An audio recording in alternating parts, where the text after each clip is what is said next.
out ahead in the Iowa Caucuses. Good evening, I'm Laurie Johnson. Welcome to Red, White, and Blue. PBS NewsHour will conduct a live half-hour special on February 1st covering the Iowa Caucuses. So tonight we want to get a glimpse into what to expect from this year's gathering. Since 1972, the Iowa Caucuses have been the first official electoral procedure in the nominating process for the President of the United States. The caucuses are known as a gathering of neighbors, where people hold meetings at selected locations within Iowa's precincts. They also choose their state's delegates for the Republican and Democratic national conventions. Tonight we want to take a look at the history of the Iowa caucus and how the candidates are approaching the race there. So we ask, what impact do the Iowa caucus results truly have on the presidential candidate race? Who will Iowa voters nominate? And what should we expect from the candidates? Tonight we're pleased to welcome Ben Proler, Houston co-chair of Maverick PAC, an organization that engages young conservatives in business and politics. David Mitchum, former Harris County Assistant District Attorney. Ambassador Arthur Schechter served as United States Ambassador to the Bahamas between 1998 through 2001 and is currently an active attorney. And Ed Hindy, businessman and former radio host at KSEV. And leading our discussion are hosts David Jones and Gary Polland. Welcome, guys. Very simple project tonight is to discuss the Iowa caucus. Mr. Proler, you were for Marco Rubio, as I understand it. Sir. Recently, the New York Times columnist said that David Brooks says that both he and Cruz and Trump were doomed. Another New York Times columnist, not that you have to accept these opinions, says that he cannot understand why Rubio is not winning. And Karl Rove, nonetheless, nobody but Karl Rove can say it any better. He said that the guy who, and the group that tried to shut down the government over Planned Parenthood's defunding was the suicide crowd in the Republican Party. Are you a proud member of that party, sir? Well, I think let's step back. You know, the New York Times, actually, I think I told you earlier, wrote an article about how Marco Rubio is surging in Iowa, and he is.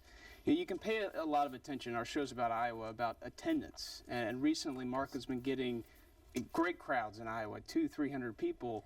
And it's all about momentum.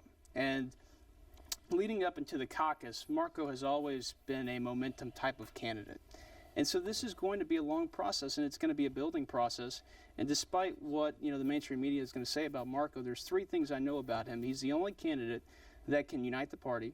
He's the only candidate that can win the nomination. He's the only candidate that can win the presidency in a general election. So moving forward, I think you're going to hear that message more and more. And I think the party will start to realize that the candidate that we've always wanted is right in front of us. And no matter what happens in Iowa, you're going to New Hampshire, I understand. I am. I'm going to be in New Hampshire next week. I doubt whether David Mitchum, Gary, will be in New Hampshire for Bernie Sanders. I don't know. I think it's possible. Oh, could happen. If they pay his way, he'll go. Bernie's raised a lot of money. I was phone banking on Tuesday, and I'll be phone banking soon. But here's the real. And we talk about Bernie Sanders. He came out of nowhere, basically. He was a backbencher in the Senate, and he has struck a nerve among the Democratic base in the country, David. What do you account for that? It's the power of his ideas. For the past generation, wages have been static, and there's been a concentration of wealth at the top. That's what we've got to show for the Reagan economics that have dominated our political scene over the past 40 years. There's a clash of ideas. Senator Sanders essentially represents a restatement of Franklin Roosevelt's New Deal in the context of the 21st century. He provides an opportunity for the average, regular Americans to get ahead. The middle class is being destroyed under the present economic regime that we've seen occur since the election of Reagan. That would be the 8 years of Barack Obama and Hillary Clinton. Even President Obama has been influenced by that. So you believe the Democrats really aren't happy with the status quo? Many Democrats are not happy with the status quo, and that's evident by the enormous crowds that Senator Sanders has been able to arouse in his campaign. It is not a cult of personality. It is a matter of the power of his ideas. And his ideas are to give the middle class a fighting chance to survive in the 21st century. Mr. Secretary, you're a representative of the, not only probably the top 1%, but certainly you're a representative of the group of people who think that Hillary, is being the youngest person in the race, should probably prevail. She at least will not be 80 by the end of her first term. Neither will Bernie. Tell 79. Tell us whether or not the headline made any sense to you the other day in the Chronicle, where it says that Clinton's campaign is admitting a lack of direction in Texas. Well, I think that the concentration has been, on Iowa and New Hampshire and South Carolina, like it has been for everybody else in the race. But I've known Hillary Clinton now. It's incredible to me. Longer, and before my friend Ben was born. Oh my And she has an amazing background, where she has started, people forget that background. And she came here as a young woman with Bill Clinton to work on the McGovern campaign in 1968, where they spent time trying to register Hispanics in the Valley to vote. She goes from there to Marion White Edelman's children's campaign, and she works hard on that for the rights of minorities.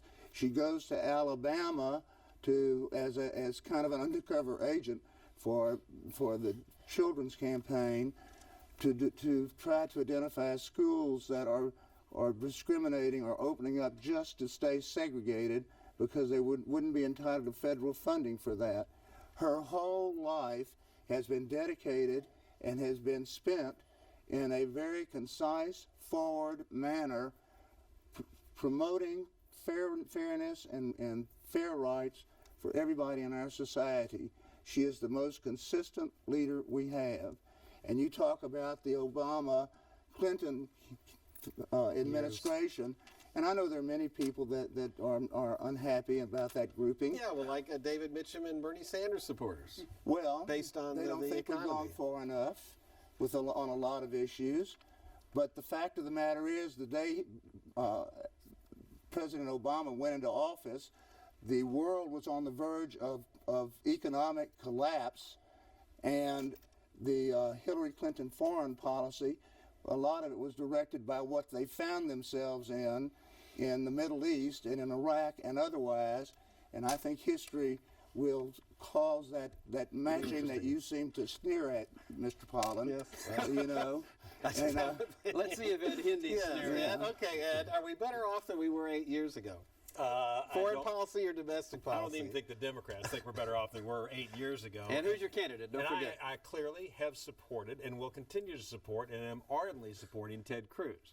And he is one of two leaders in the Republican primary, and they're both outsiders, which tells the world that we're not satisfied with what the Democrats or the Republicans have done, the old establishment, and we're sick and tired of a system where seniority runs Washington, D.C. The system's broken. The American people are turning to outsiders to fix it. That being said, the organic nature of Iowa, that people wanted the folks to come into diners and coffee shops and shake hands and just talk to us like regular folks, has been so perverted by money, big money, that in 2008, the candidates spent cumulatively $52 million in a state that has 3 million people and 20 million pigs to pick the President of the United States. That's $433 per vote. And that many vote showed up, though. And the good news is, even despite that amount of money being pumped in this year with $100 million out of Jeb and heaven only knows how much out of the rest of these guys, the American people, led by the good thinkers in Iowa, appear to have picked two new faces to lead the charge to disassemble this mess, this broken mess that's Washington, D.C., and for that, I applaud the people of Iowa. However, the great state of Texas has about 30 million people in it, and we're going to get to the fifth primary before we finally have cumulatively 30 million people potentially even have a chance to vote. And by the time it gets to Texas, we're out of the running. So I'm supporting my guy in Iowa, and I'm supporting the common sense in Iowa. However, Texas needs to be first in the forefront, even for a straw vote. And So I we think should that move forward. evangelicals are trending towards Cruz. However, Mr. Trump gained the endorsement of Jerry Falwell Jr. And I would ask you, since I think you're a member or at least sympathetic to that section of the Republican Party, whether they have lost their collective minds in going for Trump, who openly hates Mexicans and Muslims, and who has been so hateful in his speech. But he loves women, Well, Yes. and he's good for women. He's Mr. good for Schechter, I'm women. going to take the floor back since the question was announced to me. But I have heard that. But I'll get back to you in a moment so you can explain how Hillary loves women, because that's a great discussion to have. Actually, she's destroying the ones that her husband caught in bed with. Right. Now, back to what you were That's talking really about. relevant to what we're doing It is here, isn't exactly it? relevant. Yeah. Thank you. Now, what we're going to talk about is does one person speak for any group? They don't. And that's why these endorsements have little or no, frankly, effect on anything. The people in Iowa will make up a decision just like the people in the United States and people in Texas will make our decisions. We raise an eyebrow when someone endorses Sarah Palin, Jerry Falwell, what have you. But it does not speak to what I think, what I feel, or what these other members of the panel feel. If I endorsed any one candidate, I can assure you I wouldn't sway anybody's opinion to my right. That's for sure. I want to ask you, Ben, let's talk a little bit about the history of the Iowa caucus. Sure. Bob Dole Number one, caucus. well, the Bob Dole caucus, yeah, because he won in 1996. But if you look at the history, the person who ultimately gets elected president doesn't always win Iowa. That's very In true. fact, I think it's 50% of the time, and you can even look to endorsements. I mean, if you look at the Des Moines Register, which endorsed Marco Rubio last week, a majority of times that they've endorsed a candidate, they've gone on to win the nomination. So I would disagree with Mr. Hindi in that this is a national election. This is the election for the presidency, and although Iowa is the first in the nation and it's a caucus, it's not the end-all be-all. And so this is a national election. I disagree with many of my friends that are Ted Cruz supporters in that this is not a two-person race. Well- this is going to be a long, drawn-out race, and you have to have a candidate that has a national infrastructure. You have to have a candidate that appeals to many people, and this is going to go on for some time. All So right, we've but got to be but- ready for but how that. about this question for the group? Who does not come out of Iowa? Does anyone get wiped out because they don't do well in Iowa? Like Christie at 2%, Kasich at 3%, and Bush at 4%.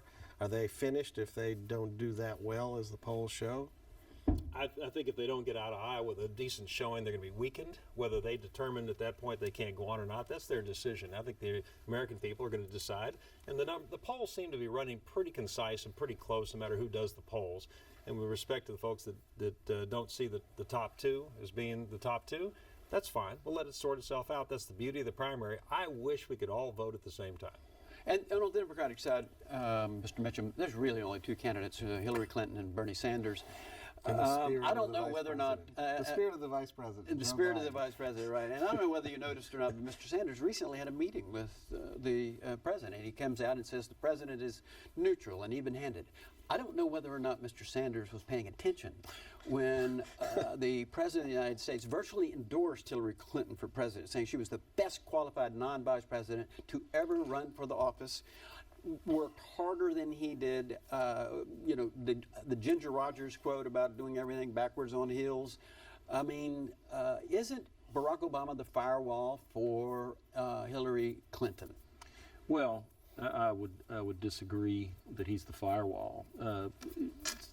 Secretary Clinton does have support broadly within the Democratic Party. She is formidable, but again, on the issue of the power of the ideas of Senator Sanders, what he offers the average regular American in the middle class is a chance to go forward.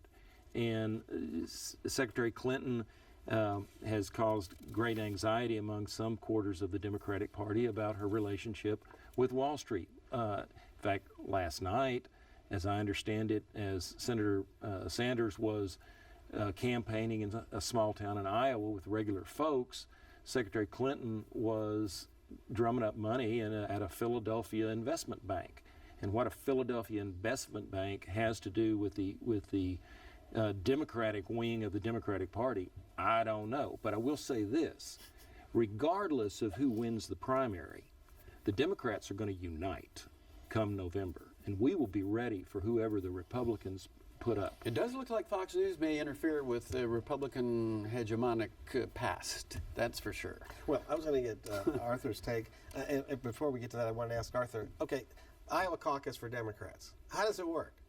I'm an Iowa Democrat, and I want to go vote for Joe Biden. It's basically the same date and similar structure to the Republicans, different internal rules, and they're very convoluted. And at the bottom line, you know, a little confusing. But there are roughly 1,670 or 80 caucus locations in Iowa that Iowans will be able to turn to show up to participate in their caucuses. So they're not voting in a primary. They have to actually physically show up In a caucus, at a caucus. And in 2008, they had overwhelming numbers turn out, you know, when Barack Obama was first on the ballot, but both parties had overwhelming turnouts. And so you have to register as a Republican or Democrat, but you can do that at the caucus location. Don't you pick your candidate at the caucus location and go stand with them?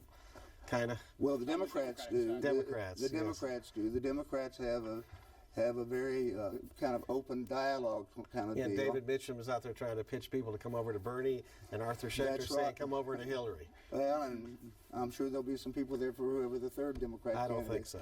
But he was a good guy, actually. But they spend 30 minutes pitching, and then they go cast a vote. Anyone who doesn't get the minimum, which is a minimum of 15%, They're out. and I don't know if the Republicans have that or not. I don't think so. So they're out. So they then have another period of time where they can go and revote a second choice, and they have a dialogue and all of that. And then after all of that's done, they vote, and what they do is they elect delegates to 99 county conventions. But they're pledged to one candidate or the other, and it's supposed to reflect down the line as to who gets the convention votes. They're pledged but not committed, or committed but not pledged. So you get them on the first ballot? Right, and so Wow. then they have the 99 counties each have conventions, where they then select delegates to go to the congressional caucus or the congressional. I forget what they call it, but it's a congressional deal, Convention. which ends up selecting 2/3 approximately of the delegates to the national convention. The others are selected by the state convention, and so they select the other third of the delegates to the national convention. And at the bottom line, the Democrats have like 58 delegates to the convention, to the Democratic National Convention, which has 4,100 delegates, about 800 of whom are superdelegates. If only Hillary Clinton had Arthur Schechter advising her in 2008 about all of these delegates, she'd have I made think it. she would have. Well, the point is, there's much made about the Iowa caucuses and how it's basic democracy at its best. You know, at the bottom line, tens of millions of dollars are being poured in by special interests by everybody, and except Trump hasn't had to spend a lot of money there. Everybody else is spending lots and lots of money there, and time and energy. And at the bottom line, fewer than 1% of the delegates at the National Convention for Democrats, and I think it's about the same for Republicans. Yeah, but Ed, isn't it about momentum at the end of the day? It's clearly momentum, and it's driven by the national media. And even as Arthur, artfully, described that process, Yeah, which is Republicans are a even little more different. convoluted now that I hear it. Republicans are a little different. They actually do a secret ballot. There is, but they're done. But if you look back at 2012, the Iowa Caucus, who won? I mean, it was the first Steve Garvey moment with Miss Universe, and we now have the winner. And it was, and it wasn't right. In fact, the difference was between the two candidates was 34 votes, and 8 precincts were missing. They were never turned in. And so I thought for sure they were going to take the Iowa caucus away from Iowa and give it to somebody who could actually do some math. I don't know. But you know what they're doing now? We had a lot of that when Jerry was the county chair. It sounded to me like when you were running the election for the Democrats and the county down in South Texas went for Lyndon Baines Johnson and voted in alphabetical order. But I would like to point out that this year the calculations will be done as the entire nation watches. Microsoft has come up with an app, and they're going to trust this thing to an app for tablets. And not that it could possibly be hacked, and they can't validate. I don't. How we get this situation? Let me ask you something about your candidate Cruz, and we'll let Proler there for Rubio see if he thinks this is important.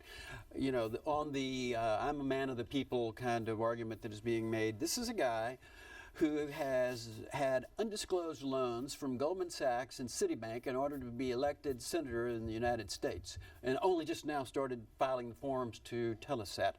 Is that not going to be, is that not an issue in the Republican primary, that this guy is a creature of Wall Street and a representative of the top 1% of the American wealth in this country? Well, I'm sure it's fodder for the Democrats who would never vote for him to begin with. The people Well, who potentially would vote, tell us, the too. people who would vote for him or would consider voting for him, or if he was nominated, would vote in the general. They just don't care any more than the Democrats cared when Hillary Clinton made $100,000 in cattle futures. It's a non-issue other than for Trump trying to beat him down with it. Yeah, and remember, David, he did disclose it in one form. He didn't disclose it in another. That's fact. And the only thing, to Marco's campaign, they are not going to get down and dirty into this kind of politics. His campaign, and it has been for the entire length of it, and certainly over the last few weeks, is going to be about the future of America. It's going to be an optimistic message. He's stayed true to that, and you haven't heard him once get down and dirty into at least these kind of politics on the Republican side. It's Reagan's 11th commandment. Right? So I have a question. I want to ask, let's say, projecting potential results. Bernie Sanders wins Iowa and wins New Hampshire, David Mitchum. Does that put Hillary Clinton on the rocks? Not necessarily, but it does show momentum, and it shows that the ideas of Senator Sanders have great resonance within the voting public, and Okay. yes, it gives him momentum. How about Trump wins Iowa and New Hampshire? Is Trump the Republican nominee? It gives him great momentum, just as it would Bernie Sanders. But again, these are two very small states with less than 5 million people combined between them, and about probably a couple 100,000 that will vote in this. So it's not the end-all, be-all. It's just a momentum for the national media to push. Mr. Schechter, there's an issue that's being promoted by Democrats in a number of ads all across both of the primary states, and it has to do with gun control. And I want to know if you're as proud of the Democrats as I am by saying we need to have background checks and we need to have terrorists banned from having access to weaponry, which the Republicans, of course, had a chance to stop but failed to do so. Are you sensing that gun control could be a national issue even in November? Only in some circles. But, you know, I really have a hard time understanding the absolute protection for gun owners on everything like the background checks and all that. And I know my buddy Mr. Henry's just chomping at the bits to get on me about it. I just have a hard time understanding it because nobody's trying to take away their Second Amendment rights. And I agree with the propositions that are being promoted. I would also like to say this in response to something that my friend Mr. Hendy said, you know, talking about, you know, investigating the cattle deal. You know, that was in the 60s.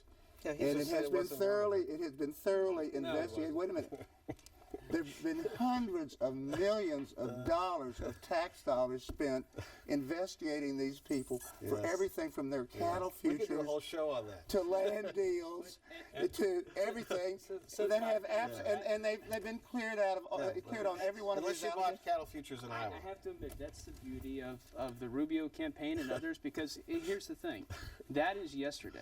That's the politics of yesterday. That is the past. The American people, although they want change and they're angry and they're frustrated, they want a vision for what the country will be. They want to see new faces in politics, new leaders in this country. And although for many instances it was wrongful, she was clear of any wrongdoing in certain respects. Well, we're not done with her on the that's new the stuff. past, though, right? That is a candidate of the past. That is and true. that's going to be very difficult Okay, for but her then ever to why shake. is not Ted Cruz a candidate of the future also? That was a choice. That was every campaign has a message. Right. They always No, will. we You can look understand at all. Rubio, but the question is, Cruz is a relatively new face. He's been on the scene nationally for what, 4 years, 5 years? Actually, he was sworn in 3 years ago. 3 years. Three ago, years so- ago. He's been in the Senate It for 3 years. reminds me of another senator.